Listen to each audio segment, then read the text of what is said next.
40 here. So my life forever changed in May of 2015. My brand new Hewlett-Packard computer broke down. So I'm never buying Hewlett-Packard again. So I had to ship it back to the manufacturer to get repaired. And so my evenings were empty. And after years of thinking, oh, I should go to a Debtors Anonymous meeting, or I should go to an Underowners Anonymous meeting, or should go to a Financial Underowners Anonymous meeting, I thought, I'm going to go to a Debtors Anonymous meeting. So I went to a Debtors Anonymous meeting in Hancock Park, and it so happened to be a Visions Debtors Anonymous meeting. And so very early on in the meeting, we all went around the room and we all had 30 seconds to share our vision. And it was incredibly exciting. Build this, thriving Alexander Technique business, and everyone else was 30 people in the room sharing their business vision. And I got so inspired, got fired up. And now it's about 6 years later, and I realized that most of the successful people I know don't talk about living their vision, building their vision, working their vision, moving towards their vision, living in their vision. You just don't actually hear this kind of rhetoric among people who are actually successful. So I'm thinking that it's a little bit like boundaries. Like when you deal with healthy people, they don't talk about boundaries. They very rarely talk about their boundaries.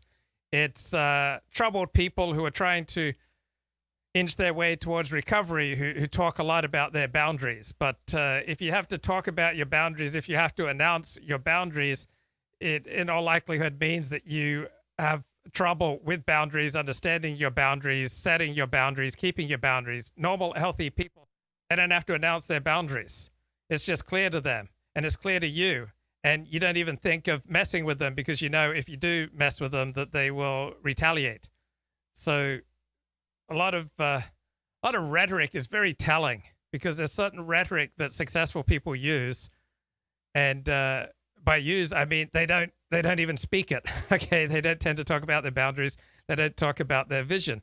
On the other hand, you'll find people who've been unemployed for years, and they will have daily action partners. And on a daily basis, they're taking steps towards their vision, and they're redesigning their website, and they're getting new photos taken for their website, and they're hiring a videographer so that they can more compellingly put across their vision and make their dreams a reality. And yet that so very rarely happens. So given the enormous charge that I got from talking about vision in my first Debtors Anonymous vision meeting, I'm wondering if vision is a little bit like gasoline.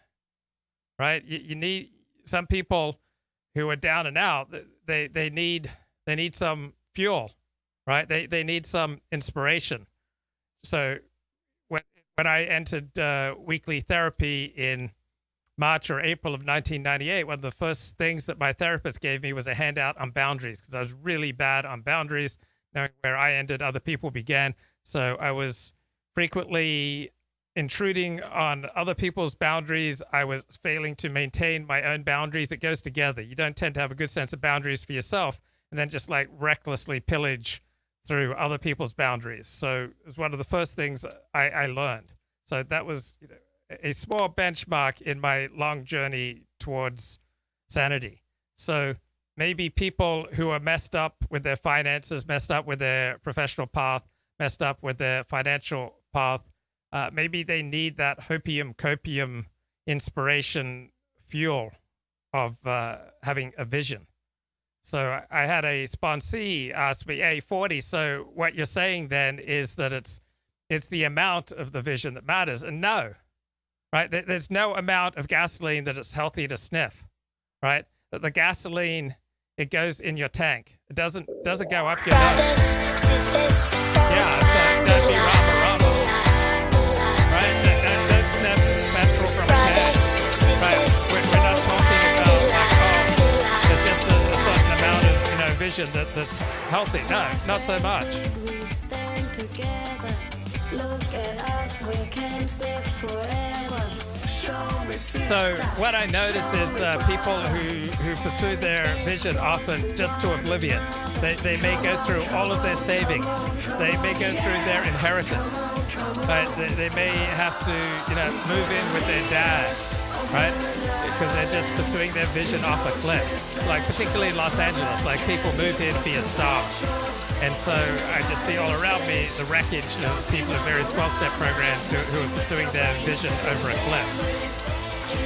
So petrol, it goes in your tank, it doesn't go up your nose, right? There's no amount of petrol that it's safe to sniff and put up your nose. You put your petrol in the car, it goes. Don't be Rama and sniff it up your nose. Don't be Rama, guys. And don't go insane with your vision and follow it off a cliff. I mean, so many people I know tried to build an Alexander Technique business, and it's just not a real good way to support a family. Like the people who are full-time Alexander Technique teachers usually are either independently wealthy or they have a spouse who pays the bills. Like either they've had this, lavish divorce settlement, or they were just raised independently with money. So I notice a lot of people have a very particular vision. Usually they want something prestigious, right? Nobody has a vision that I just want to be a worker among workers. But I often notice people have a vision where they're going to be the star of their own small business. They're going to design jewelry. They're going to open up a yoga studio.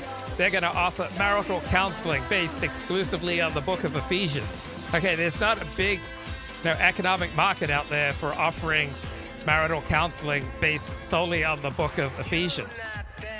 All right, many of these visions are simply not based in reality. And so you can work the 12 steps, you can work all the tools of Debtors Anonymous, Under Owners Anonymous, Financial Under Owners Anonymous, and if your business is either not viable or you are not viable as a small business owner, it's not going to work out. So you can sniff the vision, you can sniff the petrol from a can, but it's not really going to do you any good. You put your petrol in the car, it stays. Don't be Rama, it's messing with your brains. So vision can be deadly, all right?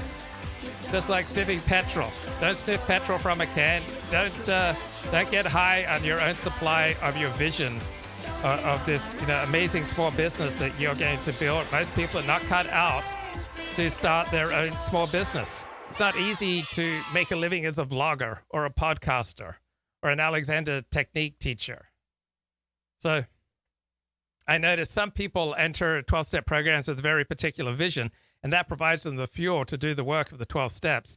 And then they use their vision to work the 12 steps and then allow the 12-step program to work them. Other people, however, try to use the 12-step program as a tool for achieving their vision, and that just does not tend to work out very well. If the 12 steps, if this kind of deep spiritual excavation is simply a tool that you're using to establish your jewelry design business, it's not likely to work out.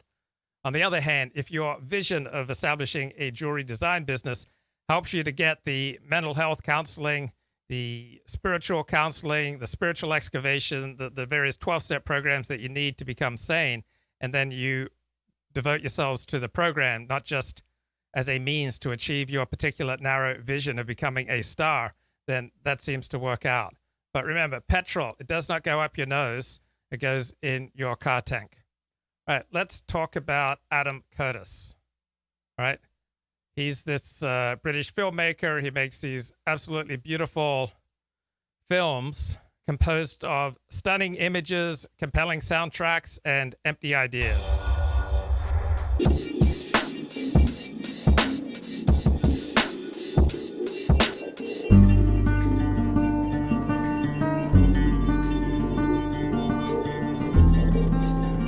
This is a short film about a documentary filmmaker who made critically lauded programs for the BBC, and about how, along the way, he proved that style always triumphs over substance.